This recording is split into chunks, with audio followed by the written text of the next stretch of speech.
नमस्कार मित्र हो, मी गार्गी. माझ्या शब्द निरंतराच्या प्रवासात तुम्हा सर्वांचं मनापासून स्वागत. चितमपल्ली सरांनी लिहिलेल्या पक्षी जाय दिगंतरा या पुस्तकाचा परिचय मी तुम्हाला करून दिला होता.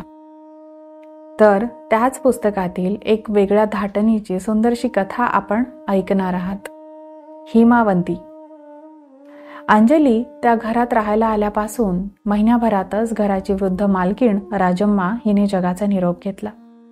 आपल्या आईबरोबर अंजली तिथं एकटीच राहायला लागली. त्या घरांच्या समूहामुळे हिमा छातीत पर्वतातील तो भाग अधिकच पांढुरका दिसे. तिथल्या अखंड दगडावर उभं असलेलं ते घर रानपाखराच्या एखाद्या घरट्याप्रमाणे दिसे. घरामागील परसात देवदाराची झाडं होती.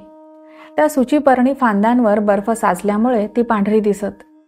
वरांड्यात उभं राहिलं की दूरच्या देवळातील घंटेचा आवाज कानावर येई. समोरच्या तळ्याकाठी हारीने उभ्या असलेल्या विलोच्या झाडांची पानगळ ऐकू येई. कमी वस्तीचं ते छोटंसं गाव, त्यातील लहान लहान घरं, समोरच्या लाकडी पुलावरून कुणीतरी चालताना ऐकू यायचं. सफरचंदाच्या बागेतील भूत बंगल्यातून सायंकाळी धूर पाझरत असायचा. वाटायचं कोण राहत असेल त्या घरात. बागेतल्या हिमवर्षात खाली पडलेल्या तांबड्या बेरीची फळं इवल्याशा पाऊलखुणेप्रमाणे दिसत. अशा वेळी वरांड्यात वेताच्या खुर्चीवर बर्फाच्या पावसाकडे ती पाहत बसे. लोलकासारख्या लोंबकळणाऱ्या काही लहान तर काही मोठ्या बर्फाच्या तुकड्यांकडे पाहून तिला गंमत वाटे. अशा या साऱ्या वातावरणात अंजली इतक्या लवकर रुळेल असं तिच्या वृद्ध आईला कधीही वाटलं नव्हतं. किती ग मी वेडी, अंजली कधी कधी स्वतःशी म्हणायची. कशाला मी उगीच मुंबईमधले थिएटर आणि सगळी मित्रमंडळी सोडून इकडे आले असेल. आईला पालघाटला धाडून द्यायला हवं होतं आणि मी स्वतःला मात्र मद्रासला नृत्यकलेचा वर्ग चालवित राहिले असते तरी बरं झालं असतं. छे, सगळंच चुकलं आपलं. मुंबईमध्ये तिचं मन कधीच रमलं नाही. इमारती, हवेल्यांच्या डोंगरातून राहणारी ही माणसांची जंगलं पाहून ती अस्वस्थ होई. सायंकाळी ती थकून अंधेरीच्या आकाशदीपमधल्या फ्लॅटकडे आली की घरातल्या निळ्या काचेच्या खिडकीतून दिपलेल्या मुंबईकडे पाहता पाहता नकळत तिच्या नजरेसमोर हिमालयातील उंच बर्फाळ शिखरं तिला दिसू लागायची. तिच्या मनपटलावर उभी राहायची हिमालयातील कुशीतील सुंदर मनाली. गिर्यारोहणाच्या प्रशिक्षणासाठी तेथे गेल्यानंतरचे रम्य दिवस तिला आठवायचे. पण माणसाचं मन किती विचित्र असतं. आता हिमालयात आल्यावर तिला शहराची आठवण येऊ लागली. परंतु आता मद्रासला परत जाणं शक्य नव्हतं. शेवटी तिने हिमालयात असलेल्या लष्करी छावण्यांतून मनोरंजनाचे कार्यक्रम करायचं ठरविलं आणि हळूहळू तिचं हरवलेलं मनस्वास्थ्य तिला परत मिळालं. हिवाळ्यातल्या दिवसात बर्फ पडायला लागला. त्या गावातील शिवारामध्ये इतकी बुजगावणी होती की तिथल्या माणसांपेक्षा त्यांची संख्या अधिक भरेल. बाकी सारे तरुण युद्धावर गेलेले. धिटुकल्या रान चिमण्या थव्या थव्यांनी एका बुजगावण्यावरून दुसऱ्या बुजगावण्यावर उडत असत. अशा सौम्य सुंदर हवेत सोनपाठी सुतार मात्र वठलेल्या झाडाचा शोध घेताना उडताना दिसत असे. समोरच्या डोंगर शेतातील सारे दगडगोटे त्यावर पडलेल्या बर्फाच्या पावसामुळे चांदण्यात पांढरे एखाद्या पक्ष्याच्या अंड्यासारखे तुकतुकीत दिसत. अंजलीला आता चांगलीच सवय झाली आणि स्वतःचं घर नसतानाही ती तिथे रुळून गेली. गवसणीत ठेवून भिंतीवर तिरपी टांगलेली सतार, तिच्या शेजारी रानटी हत्तींच्या शिकारींसाठी ठेवलेली भली मोठी बंदूक, या भिंतींच्या समोर रोरिच या ख्यातनाम चित्रकाराची लावलेली हिमालयातील सुंदर निसर्गचित्र, राजम्माचा पती आसाममधील जंगली हत्ती पकडण्यात व त्यांना लाकडाचे ओंडके जंगलातून वाहून आणावयास शिकविण्यात निष्णात होता. जंगली हत्तींना पकडून वेगवेगळ्या कामांसाठी त्यांना मांसाळण्याची आसाममध्ये एक पारंपरिक पद्धती आहे. याविषयी 18व्या शतकामध्ये आसामी भाषेत लिहिलेला एक अमोल असा ग्रंथ हस्ती विद्यार्णव यावर त्यांनी इंग्रजीमध्ये टीका लिहिली होती. बरेच दिवस झाले तरी राजम्माच्या मुलाचं नाव अंजलीला माहिती झालं नव्हतं. मात्र तो आता नेफा लडाख सरहद्दीवर संरक्षण विभागात मोठ्या पदावर होता. हिमालयाच्या चित्राशेजारी त्याचा फोटो होता. कधी कधी अंजली तो फोटो उचलून घ्यायची आणि भुवया वर चढवून त्याच्याकडे पाहता पाहता विचारात गढून जायची. तिला सारखं वाटायचं की आपण त्याला कुठेतरी पाहिलंय, बऱ्याच वर्षांपूर्वी, कधीतरी, तिच्या असफल झालेल्या लग्नाच्या आधी. पण कुठे? तिरुवल्लूरमधल्या संगीत शाळेत, त्रिवेंद्रममधल्या कथकली नाट्यगृहात, कालिकतच्या नारळ पोफळींच्या बागेत, मंगलोरच्या समुद्रकिनाऱ्यावर की पक्षी तीर्थावर? आणि कधी? या सुखद आठवणींच्या वृक्षाला ते दृश्य एखाद्या सापाप्रमाणे जडलं होतं. त्या काळात ती मुंबईतल्या पाम बीचवरील आलिशान वस्तीतील फ्लॅटमध्ये गोवर्धन बरोबर राहत होती. हिमालयाबरोबर तिला सागराविषयीही मोठं आकर्षण वाटे. श्रीवर्धन, हरिहरेश्वर, दिवे आगार, दापोली, हर्णी, देवगड व गणपतीपुळे या समुद्र किनाऱ्यावर ती गोवर्धन बरोबर खूप भटकली होती. गोवर्धन एक जागतिक कीर्तीचा छायाचित्रकार होता. त्याने टिपलेली सागर किनाऱ्याची दृश्य अप्रतिम होती. लवकरच त्या चित्रांचं ताजमहल हॉटेलमध्ये प्रदर्शन भरणार होतं. दरवर्षी उन्हाळ्यात गोवर्धन आपल्या मित्रांबरोबर हिमालयात ट्रेकिंगला जाई. अंजली व गोवर्धनची पहिली भेट मनालीत झाली. ती एकमेकांकडे आकर्षिली गेली. मग परिचय, सहवास व लवकरच त्याचं रूपांतर त्यांच्या विवाहात झालं. मधुचंद्रासाठी ती दोघं हिमालयातील अति दूर अशा व्हॅली ऑफ फ्लावर्समध्ये गेली होती. मुंबईत परतल्यावरही त्या सुंदर फुलांच्या आठवणी कितीतरी दिवस तिच्या मनामध्ये घोळत होत्या. त्या फुलांच्या आठवणीने काटांचं रूप कधी धारण केलं हे आज तिला स्मरत देखील नव्हतं. त्या दिवशी गोवर्धन मोठ्या घाई गडबडीत ऑफिसला जाण्याच्या तयारीत होता. टेबलावर एक सुंदर ब्रीफकेस ठेवून तो घरात गेला. अंजलीला कुतूहल वाटून तिने ती सहज उघडली. पिवळ्या धमक सोन्याच्या बिस्किटांनी भरलेली होती ती ब्रीफकेस. एवढं सोनं तिने यापूर्वी कधीही पाहिलं नव्हतं. तिने पुन्हा ती ब्रीफकेस बंद केली. गोवर्धनने ती उचलली. पोर्चमध्ये उभ्या असलेल्या गाडीत बसून तो घाईने निघून गेला. रोजच्या प्रमाणे ऑफिसची वेळ झाल्यानंतर तो सायंकाळी घरी आला नाही. वेळ जात नाही म्हणून ती बाल्कनीत बसून समुद्रावर उडणाऱ्या गल पक्ष्यांकडे पाहत होती. नंतर चंद्र उगवला. त्याच्या प्रकाशातही त्यांचं उडणं दिसत होतं. गोवर्धनला परत यायला बरीच रात्र झाली. फ्लॅटमध्ये पाय ठेवताच त्याने अंजलीला पहिला प्रश्न केला. अंजू, तू ब्रीफकेस उघडली होतीस का? होय. त्याचा काळवंडलेला चेहरा कठोर होत गेला. का? सहज. त्यातलं सोन्याचं एक बिस्किट कमी आहे. ते मी कपाटात ठेवलं आहे, अंजली म्हणाली. तसा त्याच्या मनाचा तोल जाऊन त्याने तिच्या गालावर जोराने एक चापट मारली. ती किंचाळली. तो लगेच भानावर येऊन म्हणाला, सॉरी अंजू, मी हात उगारायला नको होता. माफ कर. आपल्या बुद्धिमान नामांकित इंजिनियर पतीला हे सारं का करावं लागतंय याचं गूढ तिला कळेनासं झालं. नंतरच्या काही महिन्यात तिला गोवर्धन दास या व्यक्तिभोवतालच्या गूढ वलयांचा उलगडा होऊ लागला. गोवर्धनचा फोटोग्राफी व गिर्यारोहणाचा छंद निर्भळ आनंदातून झालेला नव्हता. हिमालयातील दुर्मिळ स्नो लेपर्ड, पांढरी अस्वल, कस्तुरी मृग, पाणकुत्री व मुलायम केसांची कोल्ही यांची कातडी बेकायदा गोळा करण्याचा चोरटा व्यापार तो व त्याचे सहकारी करीत.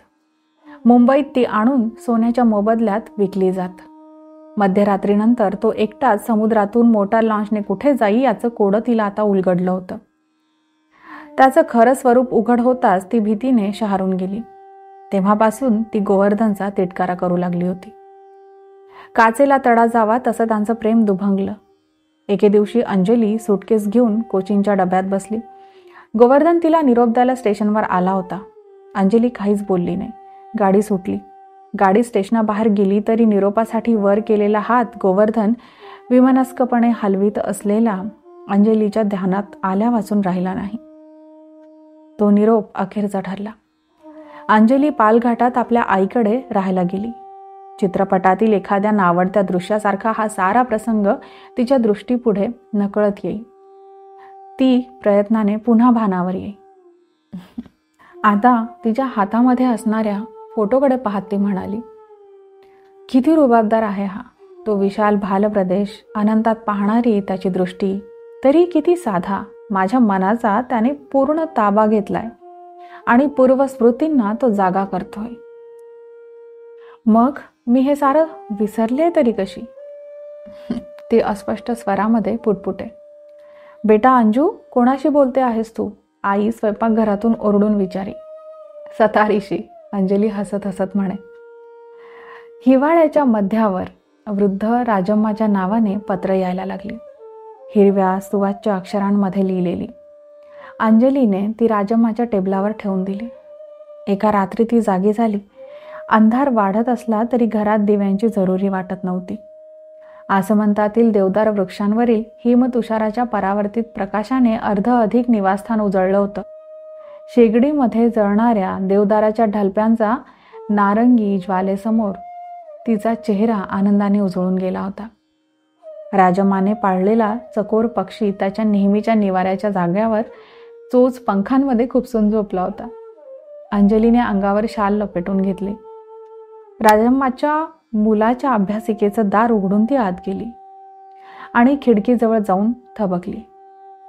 कापू कापू असा हृदय चिरीत मनाला स्पर्श करणाऱ्या रातवा पक्षाचा आवाज खिडकीखालच्या झुडपातून येत होता. त्या करुणारम्य आवाजाने ती विचलित झाली. अंजलीने टेबलावरचा लॅम्प पेटविला. कासवाच्या पाठीसारख्या धुसर अंधुक प्रकाशाच्या उजेडाकडे ती पाहत राहिली. कडाक्याच्या थंडीमुळे आता एकही पतंग दिव्याभोवती आला नाही. रेशमाचं अस्तर असलेल्या चंदनाच्या पेटीतील एक पत्र तिने हळूवार उचललं आणि बंद दाराकडे एकवार नजर टाकून वाचायला सुरुवात केली. प्रिय अम्मा, ती वाचू लागली. 3 महिने झाले मी इस्पितळात पडून आहे, पण काळजी करण्याचं काही कारण नाही. तुझा मुलगा परमवीर चक्राचा मानकरी झाला आहे. माझी जखमही आता भरून आली आहे, म्हणून अगोदरच सांगून ठेवतो, कृपा करून घाबरून जाऊ नको. मला तुझी आठवण येते अम्मा. आपलं घर, आपलं छोटंसं गाव आता तुझ्या माझ्यामध्ये उंच हिमालय उभा आहे. स्वतःची काळजी घेत जा, वेळेवर जेवत जा. आपल्या गाईचं दूध आता कोण काढतंय? तिला चारायला कोण नेतंय? तू आठवतेस ती गाईची धार काढणारी आई म्हणूनच. बाबा गेल्यापासून तू एकटी झालीस. मुलं मोठी झाली की ती पाखराप्रमाणे आपल्या आईबापाला सोडून दूर निघून जातात. माझं लग्न करते म्हणतेस, त्याचं एवढं काय?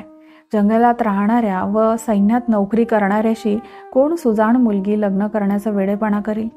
खरंच अम्मा, लग्न झालं असतं तर तुझी सून तुझ्या सोबतीला राहती, पण अशी समंजस सून तुला मिळाली असती का? जाऊ दे, माझा सध्या लग्नाचा विचार नाही. नोकरीत मी कुठेही स्थिर होऊ शकलो नाही. तसं झालं असतं तर तुझ्या वृद्धापकाळात जवळ राहून तुझी सेवा तरी करता आली असती. बाबांच्या इच्छेप्रमाणे इंडियन फॉरेस्ट सर्व्हिसमध्ये आलो, परंतु वरिष्ठ अधिकाऱ्यांशी पटलं नाही म्हणून सैन्यात इमर्जन्सी कमिशनमध्ये गेलो. स्वाभिमानी माणसाला भ्रमंतीशिवाय तरणोपाय नाही. या इस्पितळातील पलंगावर डोळे मिटले आणि आता काय दिसतंय सांगू? तो पहा, मी थडथड बुटांचा आवाज करीत लाकडी पूल ओलांडून फाटकाजवळ येतोय. फाटकाच्या दोन्ही खांबांवरची बदकवेल फुलली असेल. मी फाटक उघडून आत येतो. क्रिझांथेममचा बहर आता संपत आला आहे. फाटकापासून घरासमोरच्या कमानीचा रस्ता साफ केला आहे. वरांड्यातील ऑर्किडवर नाजूक फुलं फुलली आहेत. हिवाळा चालू आहे ना, बर्फही पडला आहे. सायंकाळी वरांड्यात दिवा मिणमिणतो आहे.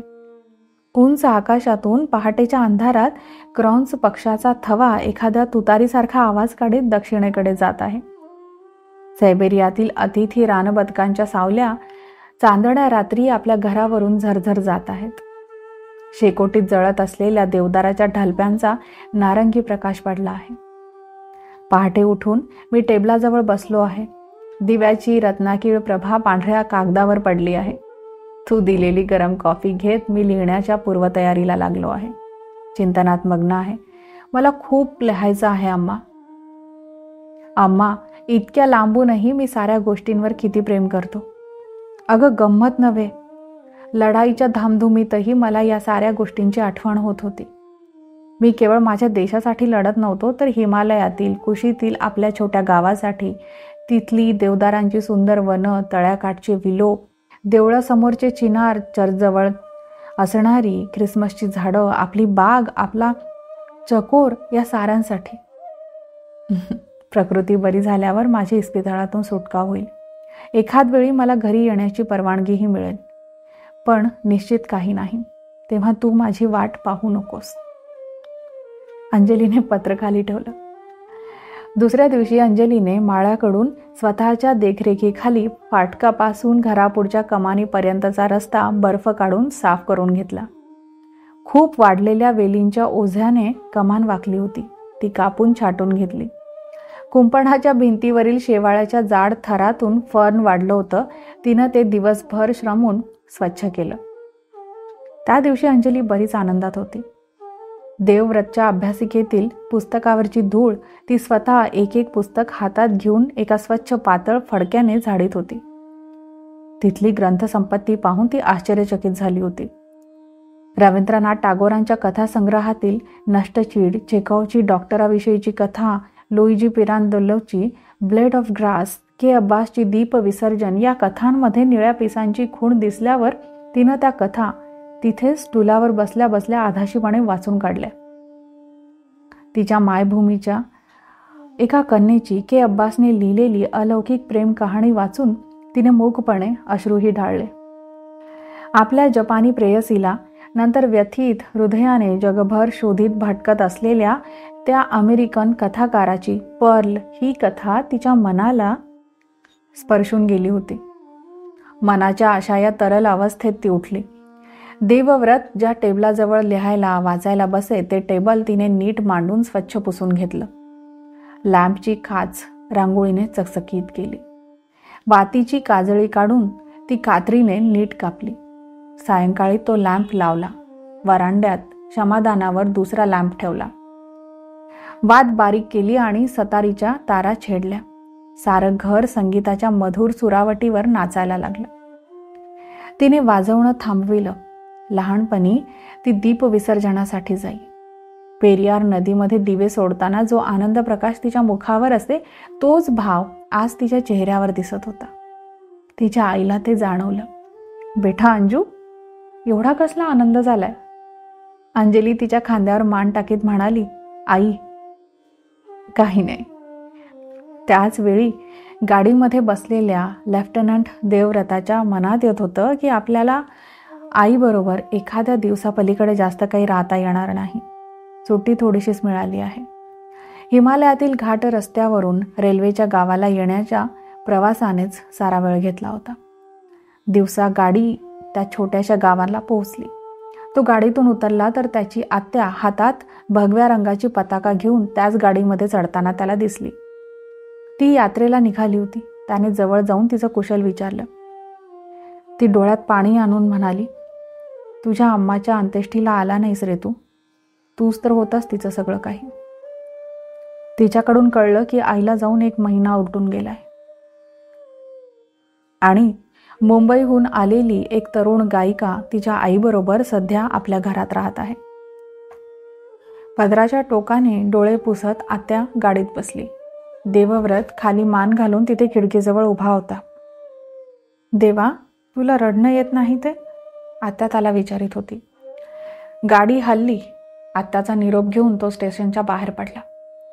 देवव्रत गावातून बाहेर पडून तळाकडे जायला निघाला. हलकासा हिमवर्षाव होत होता. आकाशात उंच उडणाऱ्या देव कन्हईचे काळे पंख हिमतुषाराने पांढरे दिसत होते. हळूहळू अंधार पडू लागला. तळं, घरांची छपरं, तो लाकडी पूल आता हिमवर्षावात अंधुक दिसत होता. गारठलेल्या वृक्षांच्या लांब निस्तब्ध सावल्या चंद्राच्या अंधुक प्रकाशात पडल्या होत्या. त्याला सोबत होती ती त्याच्या उबदार सावलीची. गवताचा कोट घातलेलं बुजगावणं आपल्याकडे टकमक पाहतंय असं त्याला वाटलं. आता आपलं या गावात काहीच राहिलं नाही. देवव्रत स्वतःशीच पुटपुटला. म्हणाला, आईबरोबर सारं काही संपलं. तो मागे वळला. घराच्या वरांड्यात दिवा मिणमिणताना समोरच्या बागेतून ओझरता दिसत होता. देवव्रत आपल्या घराकडे निघाला. आपल्या घराकडे, बागेकडे दुरून एकदा पाहून परतावं असं ठरवून तो निघाला. आपल्या घरात कोणी परक्याने राहावं हा विचार त्याला असह्य होत होता. त्या घराची, बागेची दुरवस्था बघून मनाला क्लेश व्हायला नकोत. दूर गेलं की सारं काही विसरता येतं. तो आपल्या घरापाशी आला तेव्हा दिवे लागणीची वेळ होऊन गेली होती. काळजीपूर्वक फाटक उघडलं तरी ते वाजलंच. घराच्या छपरावरून बर्फ ओघळत होता. देवव्रताने चोहोकडे नजर टाकली. घरापुढच्या कमानीकडे जाणाऱ्या रस्त्यावरचं बर्फ काढलं होतं. तो कमानीजवळ गेला. ती नीटनेटकी होती. ढगा पाठीमागचा चंद्र वर येत होता. अंजिरी रंगाची ढगांची गुंडाळी झरझर सरकत होती. त्यांच्या कडा विलक्षण तेजाने चमकत होत्या. सगळीकडे कसं शांत होतं. डोंगराच्या पायथ्याला असलेल्या तळ्यातून नावेतील लोकांचा आवाज येत होता. देवव्रत वरांड्यातील क्षमादानावर ठेवलेल्या लॅम्पकडे पाहत म्हणाला, हे सारं कसं शक्य आहे? कोणीतरी हलकेच देवव्रताच्या मागे येऊन उभं राहिलं. पावलांची चाहूल लागताच तो चटकन मागे वळला. काश्मीरी शाल पांघरलेली श्यामल वर्णाची तरुणी त्याच्या पाठीमागे उभी होती. ती अबोलपणे काळ्याभोर डोळ्यांनी देवव्रताला न्याहाळत होती. तिच्या कानातील सोन्याच्या रिंगमधील हिरकणी हिमतुषाराच्या एखाद्या कणाप्रमाणे आत्ता खाली ओघळते की काय असं वाटत होतं. हा बाबांचा ओव्हरकोट घाला, ती मृदू स्वरात म्हणाली. थंडी वाजेल, आपण आता आत जाऊ. देवव्रत अबोलच राहिला. चला ना, कसला विचार करताय? तिच्या त्या लाघवयुक्त बोलण्याने नकळत तो तिच्या मागून साफ केलेल्या रस्त्यावरून घराकडे आला. देवव्रत वरांड्यात थांबला. त्याच्या शांत चेहऱ्यावर दुःखाची पटलं दिसू लागली. तसं तिने दुसरीकडे पाहिलं. तिच्या डोळ्यात आसवं चमकताना देवव्रताला दिसली. घरात येताच तिने त्याच्या अंगावरचा कोट काढून खुंटीला टांगून ठेवला. त्याचे वडील तो कोट तिथंच ठेवायचे. देवदाराचा किंचित राळयुक्त सुगंध हिमतुषारामध्ये मिसळून नाकात शिरताना मनाला आल्हाददायक वाटत होतं. चकोर चोचीने आपली पिसं साफ करत होता. आत या ना, असं म्हणून अंजली देवव्रताला परसात घेऊन गेली. तिथे एका घंगाळात गरम पाणी ठेवलं होतं. शेजारीच बांबूच्या पानांचं भरत काम केलेला जुना ओळखीचा टॉवेल टांगला होता. हा अंतरीचा दिवा तिनेच लावला होता. घरातली प्रत्येक गोष्ट त्याला हवी होती तशीच होती. चंदनाचा धूप दरवळला होता. त्याचा आवडता लॅम्प टेबलावर होता. त्याची छोटीशी अभ्यासिका उजळून गेली होती. इतकंच काय, पण त्याने इस्पितळातून लिहिलेली पत्रही तिथं चंदनाच्या पेटीत टेबलावर ठेवली होती. त्याची आई नेहमी आपली पत्र त्यातच ठेवत असे. कॉफी प्याल्यावर अंजली देवव्रताला घेऊन त्याच्या आईच्या समाधीकडे गेली. चंद्र चांगलाच वर आला होता. चंद्रप्रकाशात सिल्वर ओकची पानं चांदीसारखी चमकत होती. देवदार वृक्षाच्या अजस्र सावल्या पडल्या होत्या. तिला वाटलं तो एकटाच कुणाला न कळणारं दुःख कुरवाळीत आहे. नंतर रात्री अंजली सतारीशी बसली. सतारीच्या तारांवरून नाजूक बोटं फिरवता फिरवता ती देवव्रताकडे वळून म्हणाली, मला सारखं वाटतंय की मी तुम्हाला आधी कुठेतरी पाहिलंय. असेल सुद्धा, देवव्रत म्हणाला. त्याने तिच्याकडे पाहिलं. तिच्या मुखावर पाहिलं तसे कोमल आणि इतके अतीव सुंदर भाव त्याने यापूर्वी कधीही कुणाच्या चेहऱ्यावर पाहिल्याचं त्याला स्मरत नव्हतं. देवव्रत उठला आणि खोलीतच येरझारा घालू लागला. नाही, मला नाही आठवत, तो हताश स्वरामध्ये उद्गारला. अंजलीने वळून एकदा देवव्रताकडे पाहिलं, पण ती अबोलच राहिली. देवव्रत अभ्यासिकेतील सोफ्यावर झोपला, पण त्याला झोप येत नव्हती. कानाजवळ तोंड आणून हळू बोलण्याची तिची लकब त्याला फार आवडली होती. रात्रभर कोणीतरी आपल्या हळू आवाजात येवल्या येवल्याशा जपानी कविता आपल्या कानाजवळ कुजबुजत असल्याचा त्याला भास होत होता. परंतु त्याला समजलं की ते स्वप्न किंवा आभास नव्हता. अंजली पलीकडच्या खोलीत हळू आवाजात वाचत होते. आपल्या आवडत्या येवल्याशा जपानी भावकविता तिच्या मधुर कंठातून ऐकताना त्याला एकदा तिला सांगावंसं वाटलं की आपण दोघं मिळून या कविता म्हणूया. पण तिला हाक मारण्याचा त्याला धीर झाला नाही. पहाटे 4 वाजता अंजलीने हलकेच दार उघडलं. तो जागा झाला. ती म्हणाली, खरं म्हणजे तुम्हाला उठवायचं माझ्या अगदी जीवावर आलंय. अंजली त्याच्याबरोबर स्टेशनवर गेली. ते दोघे इकडून तिकडे प्लॅटफॉर्मवरून गाडी येण्याची वाट पाहत फिरत होते. गाडी बरोबर 5ला आली. दुसऱ्या बेलनंतर गाडीची शिटी झाली. त्यांनी एकमेकांचा निरोप घेतला आणि गाडी हळूहळू चालू लागली. प्लॅटफॉर्मवर दिव्याखाली एकट्या उभ्या असलेल्या अंजलीकडे तो आपल्या डब्यातून वाकून पाहत होता. त्याला वाटलं तिचे डोळे आपल्याबरोबर धावत आहेत. ती दृष्टीआड होण्यापूर्वी त्याने हात हलवून निरोप दिला. तिनेही त्याला प्रतिसाद दिला. काही दिवसांनी देवव्रताने प्रवासात लिहिलेलं एक पत्र अंजलीला मिळालं. मला आठवलं होतं आपण कुठे भेटलो होतो ते. देवव्रताने लिहिलं होतं, पण मला ते घरी सांगायचं नव्हतं. मी त्यावेळी कुर्गमध्ये वनाधिकारी होतो. 3 सांजा झाल्या होत्या. त्यावेळी मोटारीतून एक वृद्ध गृहस्थ आपली पत्नी व मुलीसह खाली उतरले. त्यांना एका रात्रीपुरतं वनविश्रामगृह हवं होतं. ती मुलगी फार फार तर 16 वर्षांची असेल. तिने मला पाहिलं आणि उठून ती माझ्याकडे आली. तिला माझ्या हातातील पक्ष्यांची निळी जांभळी पिसं हवी होती. तिला ती फार आवडली असावीत हे तिच्या डोळ्यातील भावांवरून मला कळलं होतं. पिसं हाती पडताच ती माझ्या शेजारून झटक्यात निघूनही गेली.